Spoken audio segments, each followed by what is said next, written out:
everyone, it's Steve here from CG Geek, and I'm back again for the MSI Creator Awards 2022 contest. I'm a judge for the 3D creation category. The theme is Create Your Own Utopia, and you have till the end of May 30th, to get your submissions in. It's a ton of fun, and you can win some incredible prizes, so you'll definitely want to enter. So today I'll be teaching you how to create your own Utopia low-poly world using Blender and Cycles. And for this project, MSI sent over their RTX 3090 Supreme X, really the coolest 3090 available on the market right now. It's got the triple fan cooler, so it keeps the 3090 temps really low while being really quiet and also just looking super cool with the RGB lighting. So that's the GPU I'm using, and as you can imagine, it's incredibly fast in Blender 3.0 now with optics. So without further ado, pull up a chair, sit back and relax, and let's have some fun creating some low poly worlds. So go ahead and fire up the latest version of Blender, and let's go ahead and start creating our world. So we'll start by just scaling our cube up about 3 times by hitting S and 3, and then I'm going to scale it down along the Z axis by hitting S and Z.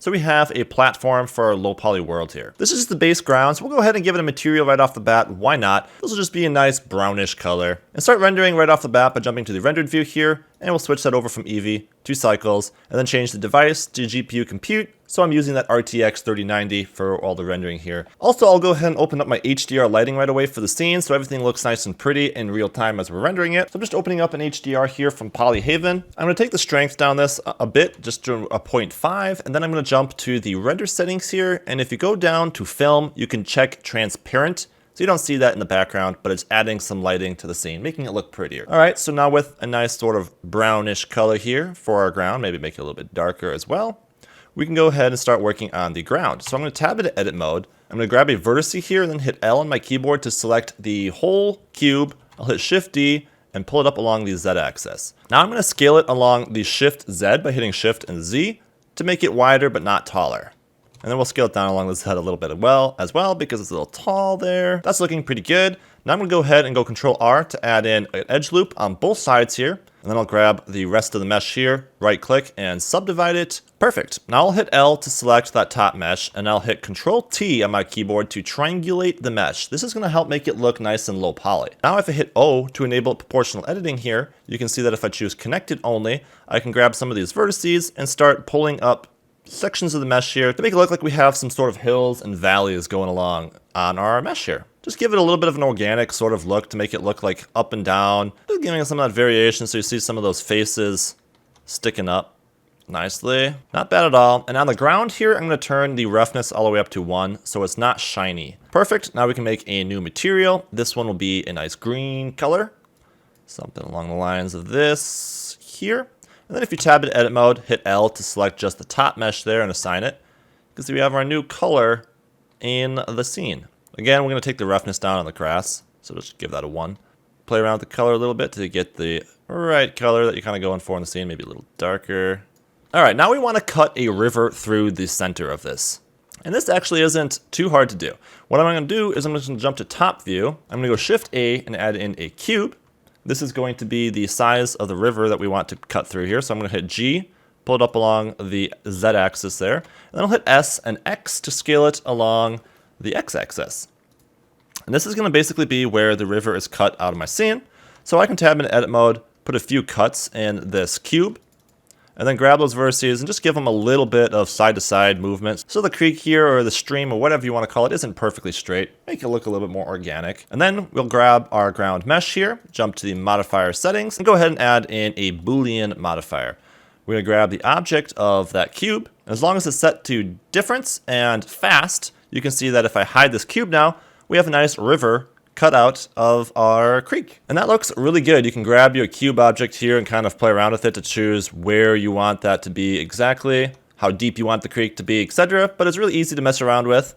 And once you have something that you think looks pretty good, I'm just hiding the mesh there, I'll go ahead and click the drop down there and click apply for that Boolean modifier. Now you might want to hit 3 on the keyboard to switch to face select and grab all those faces in the middle and just make sure that those are all assigned to the green material as well. I just thought that looked a little bit better. And we'll go ahead and add in our creek now running across the center of our scene. So for this, it's just going to be a plane. Scale it down a little bit. Grab it along the Z axis and we'll scale it along the X axis.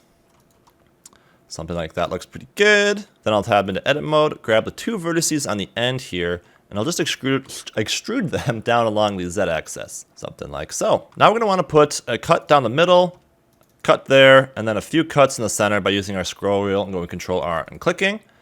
And this just gives us some more variation to make this look a little bit more low poly. A quick technique for doing this is using proportional editing, but changing it to random. And now if I go G along the Z and just kind of scroll my wheel real big, you can see we kind of get a low poly wave effect going through that creek. I'm also going to go ahead now and add in a solidify modifier on our creek there. We'll crank the thickness up a little bit, something like so. Next up, we can add a material to our creek. So I'm just going to go ahead to our materials tab, go new material. Then I'm going to go ahead and split our window so we can bring up a shader editor to work on this material a little bit more. Switching this window to the shader editor, hitting N to close off the properties tab. I'm giving it just a little bit of a blue color here. And then I'm going to pull this principled shader out of the way a little bit. I'll give it more specular by cranking that all the way up so it's nice and shiny. A little bit of sheen can kind of help as well by adding some value there. But then I'm going to go Shift A and add in a shader, mix shader, where we have it right there. Shader, right there. Then I'll go Shift A and add in a glass shader. Go ahead and plug this into the bottom socket. And you can see that this just gives it a little bit more of that shiny reflectiveness that is looking pretty cool. I'll go ahead and duplicate that mix shader and then go Shift A and add in a new shader, glossy, as well. We'll change this to sharp and we'll go ahead and plug that into the bottom socket. And this, you want to go a less of a mix factor here, but putting a little bit of that in there makes it look nice and kind of like water as well. Not too bad. Maybe make the color of the water here a little bit more blue. That's looking good. Let's grab the lamp that is sitting in the blender scene here and change it to a sun lamp. We'll take the value down to a 3 actually and give it a little bit of a warmer color, but this will just be adding some more shadows to our scene. And as you can see, that looks pretty nice when we kind of have it to the side there. Then I'm going to grab our water and go Control T just like I did before and add in a little bit of variation then to that. And that just gives it more of that low poly look that I was talking about. And that's looking pretty good. You can go ahead and play around with some of these vertices to give your ground a little bit of variation. Okay, so next up, let's go ahead and add some low poly trees to the scene. So I'll start off with some pine trees over on the side here. And these are super easy. I'm just going to Shift right click to put my cursor over there. Shift A, add in a cube.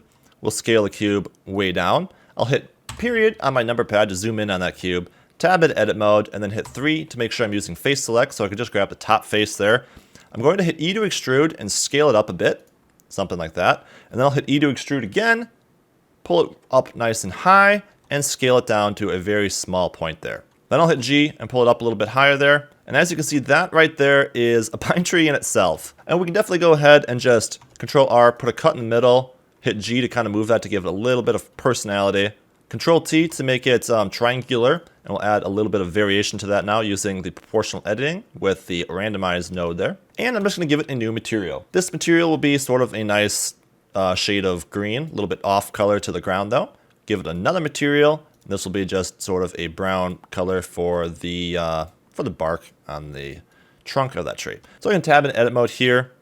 Hit 3 to go to face select. And actually, if you check the X-ray button here, we can see the faces on the other side. We'll just grab all those faces and assign the bark to those. So there's a cute little tree if I ever did see one. Now we can go ahead and make some variations of this pine tree. So I'm just going to rotate that pine tree. So now let's make another variation of our pine tree here. For this, I'm just going to go ahead and add in another cube, very similar to before. Scale it down nice and small for the trunk. Tab into edit mode, grab that top face, extrude, scale it, and then extrude up and scale it to a point again. Now what I'm going to do is I'm going to go Control R. We'll go down about here, and I'm going to scale it in a bit. Then I'm going to go Control R, and we'll pull this edge loop down. I'm going to scale this one up a bit. And as you can see right away, this is super easy to add that kind of pine tree look to the scene. Control R again, and I'll actually grab the first one there, scale that down. And we have sort of a cute looking pine tree. Not bad at all. We can go ahead and slap on our own sort of pine color for this one. This should be like a little bit more of a bluish color pine tree, I think. That looks kind of nice. And then a bark material for the trunk there. We'll go ahead and put plus, so we can just grab the same brown material we already created there and assign that to that. So now in top view, you go ahead and duplicate this pine tree, rotating it around and adding in, just a few variations of it. Maybe make this one scale down a little bit, but then Shift S along the Z to make it sort of short and fat. This one could be a little bit taller.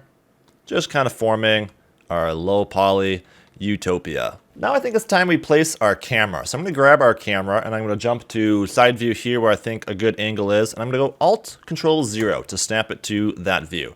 Just go ahead and place it there by hitting G and moving it over. And I think it looks best for a low poly scene like this to have a very zoomed in view. So I'm going to actually change our focal length here under the camera settings to 200 millimeters. And then I'm just going to have to hit G and pull out using the middle mouse button to zoom that out a bit so we have everything in the scene as we can see there. Perfect. Now you might be able to scale up some of your pine trees if things are looking a little bit small in scale for your liking. And that's looking pretty cute, I think. On to the next part of our low poly world here. I'm going to go over to the side here and we'll add in some rocks. These are going to be super easy. I'm just going to add in an icosphere and make it one subdivision, so nice and small here. Scale it down a bit. And making sure proportional editing is still enabled there, I'm just going to go ahead and pull up a shape here. I'll grab some of the faces along the bottom and I'll scale those up. And as you can see, it's really easy to just quickly get some weird looking rock shapes. And I can Shift D, duplicate that, rotate along the Z axis here, scale it down, and then using proportional editing, easily change the shape of that real quick. For the material on these, it's just going to be a little bit of a darker, slightly blue color. I'm going to go Shift A and add in another icosphere. Scale this one down and just scale this one up along the Z there for a little bit of variation. Pull some of these faces out along the bottom a bit. Pull some of these down from the top. And there we just have a cool sort of little bit of rocky formation. And then we can go ahead and add some cute little pine trees around it by grabbing the pine tree here and Shift D'ing it. Kind of filling out our nature scene if you like. And any of these you can go ahead and add a little bit of variation to. Maybe grab this little pine tree and we'll stick him over in this corner here with a little bit of a different rotation. A little bit of an angle there maybe. Scale him a little bit more narrow. I think I'll go ahead and add one more pine tree by duplicating this one over here. Maybe this one will be a little bit bigger, and maybe we'll give it a different color so we have a little bit of variation. You can just click the 5 button there to make it a separate material, and then you can go ahead and tweak that material to be a little bit different. This one will be kind of overhanging the creek here a little bit. That might look kind of cute. All right, now we'll create one other variation of trees for this side of the scene here. For this, I'm just going to go ahead and add in an icosphere. Icosphere. This one will change to 2 subdivisions. Pull it up, scale it down. And we'll give this a random color, something like one of the trees that we already have there. And for these, I'm just going to grab it and Shift D it, duplicate it, and scale it for a different size. We'll give this one a new material, something like that. Tab into edit mode and assign that new material to it. And now you can just kind of duplicate these icospheres around to kind of make this low poly looking sort of tree sort of thing-ish. You can get creative with this, make it look kind of abstract, but they also kind of have their own unique low poly flair to them. Kind of pull that up a little bit like that. And if you tab into edit mode, you can also do a little bit with proportional editing to make them look a little less perfectly round. So just giving them a little bit of that random proportional editing shape adds a little bit of that organic sort of unique look to them, which is kind of cool. Just moving the face around a little bit with proportional editing enabled there. All right, I think I like the look of that, so I'll scale all those down a little bit. Place them over here, and then you can hit Control J to make them all one object. Now we need a quick and dirty trunk. So what I'm going to do for this is with face select enabled here, I'm just going to grab a few faces along the bottom of these. There we go. And I'll extrude and scale them down. But I want to turn off proportional editing for this, yeah. Scale them down, something like that. All to a central point where then I'll just duplicate one of these faces by hitting Shift D, rotate it and scale this one up a little bit. Place it right in the middle there and extrude this down for the trunk of the tree. Now if I just hit L, I can select that, add in new material. We'll give this one the bark material there and assign it to it. I can also grab these little faces here, hit Control plus with the number pad to increase that selection and assign those as branches as well. But now you can see that's kind of a cute little chunky low poly tree there. That will work just fine for our scene here. I want to scale it down along the Y a little bit. That's rather cute though, and you can go ahead and duplicate this tree as well for another one back here, maybe a little smaller. Cool. Now a few final details, because those always look really cool in these low poly scenes. We'll just be adding in a little icosphere here and there that is a dark green bush. I'm just going to give this material of our dark green here. Maybe hit that button to make it even a darker green and scale it down for a little chunky bush. Now if we tab in edit mode, again with proportional editing enabled, we can make this look a little bit different. And then hit period to jump to that bush right there. And I'll just duplicate it, rotate it around, scale it, duplicate it again. Just kind of adding in some of these cute little bushes around the scene. I thought it added quite a bit to the character of the scene, you know, making it look a little bit more filled out. And super easy to add these details in really fast. Something like that just adds a good amount to the scene. And you can add some of these bushes as well over to your trees here. A few little bushes around the base of these trees can kind of go a long way to add to the scene. Also, a few cute little rocks, maybe in the creek here looks nice. So I'm going to go Shift A, add an icosphere. We'll take this one down to just a value of 1. Scale it down, tab to edit mode, give it a little bit of variation. Scale it down a little bit more. And then just duplicate this around a little bit. Rotating it, scaling it. That looks pretty good. We'll duplicate both those, pull them over here. Grab them up along the Z because we're stuck in the middle of the mesh here. Jump in the top view might make this easier. There we go. Scale them down. Just kind of sink them in the water there a little bit. Now I should mention that this scene is sort of based off some artwork by an artist that goes from the name of, I think it's Pavel, and he's got all kinds of different low poly worlds that he creates. So if you guys need some inspiration, you can check out some of his work. If you want some more inspiration, it's always fun to see other people's takes on it too. So if you create something cool, post it on Instagram and tag CG Geeks so I can see what you created, because I love seeing the awesome stuff that you guys come up with. So the last bit was a little campfire now on this side of the scene just to kind of fill it out. So what I started off doing is going Shift A, adding it in a circle. We'll take this down to just like 8 faces. I'll tab in edit mode and I'll extrude it, pull it up a little bit, scale it down. Again, we're using the randomizing here to give it some nice variation. Then I'll extrude it one more time and scale it in real nice and tight. Scale it all the way down to 0. Okay, now we can kind of pull some of these faces up. And this is just sort of the platform in the ground where our campfire is going to be located. For this, we'll give it its own material. Sort of a sandy-like material here. Looks kind of good. Something along those lines. Then we just need some bricks for around the fireplace. Now you may have noticed that I actually kind of incorporated the MSI Creator Awards logo in this by doing the twisting bricks in a variation of color that fits the logo of the awards this year, which was just kind of a way to incorporate the logo in a sneaky way into my finished scene. But for the tutorial, I'll just show you the basic process for the way I did this. I'm gonna go Shift A, add in a plane, scale it down, grab it along the Z so we can pull it out of the mesh there a little bit. Tab in edit mode. And I'm just going to make sort of a triangular shaped brick here, a little bit of variation to it, and extrude it up so we have a rock. Again, using proportional editing now, we can give it a little bit of variation. And give this its own material. This will just be a slightly bluish grayish rock, nothing too crazy. And I will rotate it, tab out edit mode. I'll rotate it, scale it down so we have sort of a cool looking rock, and then just place it down at ground level there. Right around there looks good.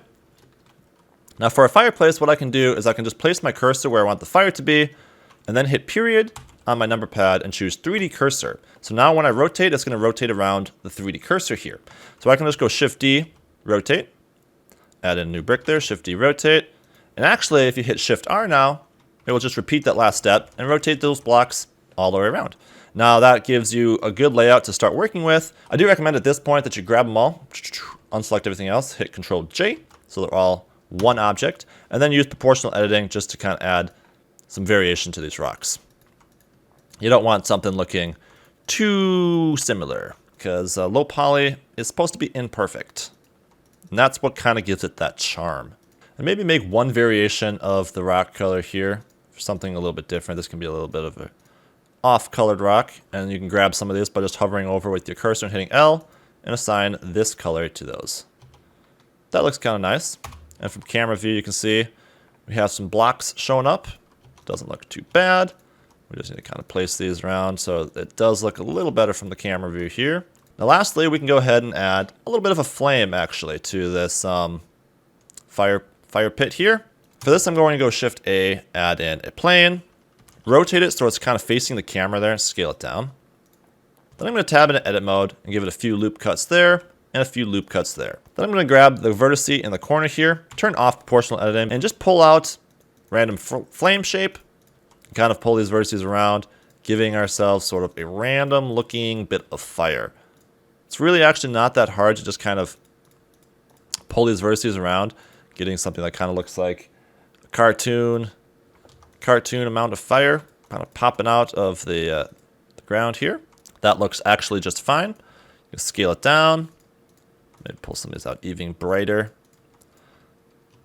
And the material for this, I'm just going to hit new, is actually going to be not a principled, but an emission shader. Then you can go ahead and give this a nice orangey color, something like that. Crank the strength up a little bit higher. And there you have your flame. That looks pretty cute. For the last little bit of color, you can go down now to your color management and give it a higher contrast look by giving it a medium high contrast there. Maybe increase the exposure just a little bit on the scene if you think it's a little dark. Take the brightness down a little bit on that water. Maybe make it just a little bit of a deeper blue color water there. And there is your low poly world created in Blender. I can't wait to see what you guys might create with this tutorial or might be creating for the MSI Creator Awards 2022. But that's going to do it for me, guys. Thanks so much for watching. If you had a question, leave it as a comment in the comment section below. If you liked the video, hit that thumbs up button. Have fun creating your own low poly utopia, and I'll see you guys in the next one. Peace.